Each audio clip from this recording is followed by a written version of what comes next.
Bienvenidos al canal. El día de hoy veremos las armas más emblemáticas del Imperio Romano. El ejército romano utilizó una variedad de armas y equipo a lo largo de su historia, y estos evolucionaron con el tiempo. Aquí hay una lista de algunas de las armas más emblemáticas utilizadas por el ejército romano. Quédate para ver esta fascinante variedad de armas. Comenzamos con el gladius, la espada corta romana. Fue una de las armas más emblemáticas utilizadas por el ejército romano. Su uso se extendió a lo largo de varios siglos, desde aproximadamente el siglo III a.C.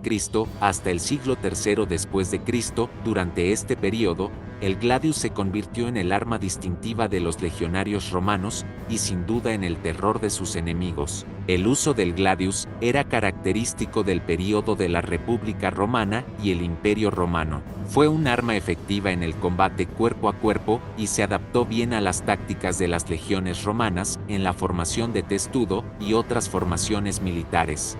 Seguimos con el pilum, las lanzas arrojadizas romanas, llamadas pila plural de pilum, se utilizaban para desorganizar las filas enemigas antes de cargar al combate cuerpo a cuerpo. El pilum estaba diseñado con un asta de madera y una punta de hierro. Lo que hacía especial al pilum era que su asta estaba diseñada para doblarse al impacto, lo que hacía que fuera inutilizable para el enemigo que lo recibía. Incluso si el enemigo lo recogía, no podía ser lanzado de nuevo con precisión debido a la curvatura del asta. Como si lo anterior no fuese suficiente, la punta de hierro del pilum podía perforar armaduras y escudos enemigos, causando devastadores daños. Esto debilitaba aún más la capacidad de defensa del enemigo antes del combate cuerpo a cuerpo. Sin duda, el pilum fue una parte integral de las tácticas militares romanas y contribuyó al éxito de las legiones romanas en sus numerosas campañas militares.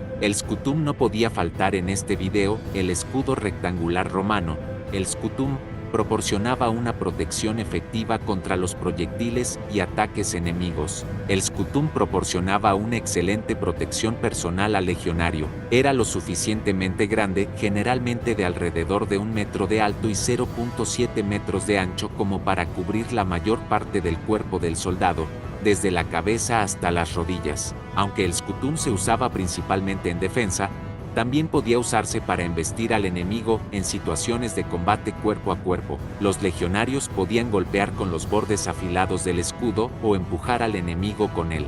El scutum era especialmente efectivo cuando los legionarios se agrupaban en una formación llamada testudo o tortuga, la cual los cubría por completo, permitiéndoles avanzar bajo proyectiles enemigos y así llegar a ellos sin sufrir muchas bajas. Continuamos con una de las más temibles armas de asedio del Imperio Romano, la balista, una máquina de asedio que lanzaba proyectiles pesados, como piedras, a larga distancia para sitiar ciudades y fortificaciones. Se usaba para lanzar proyectiles, como piedras, balas de plomo o dardos, hacia las murallas y torres de las fortificaciones enemigas. Esto tenía como objetivo debilitar las defensas del enemigo y crear brechas en las estructuras defensivas para facilitar el asalto posterior.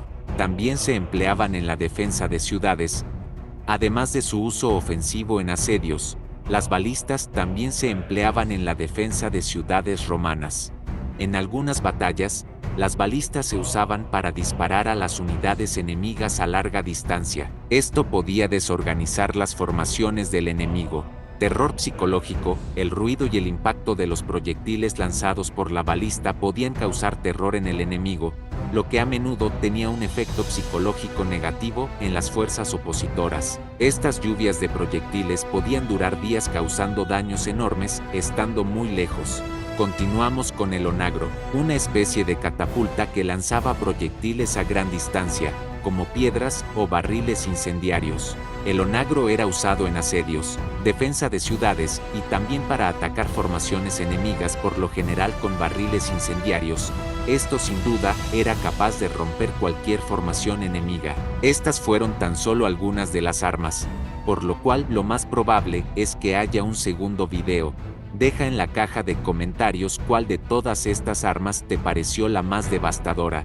Si el video te gustó, tu like y suscripción son muy importantes. Nos vemos en el siguiente video.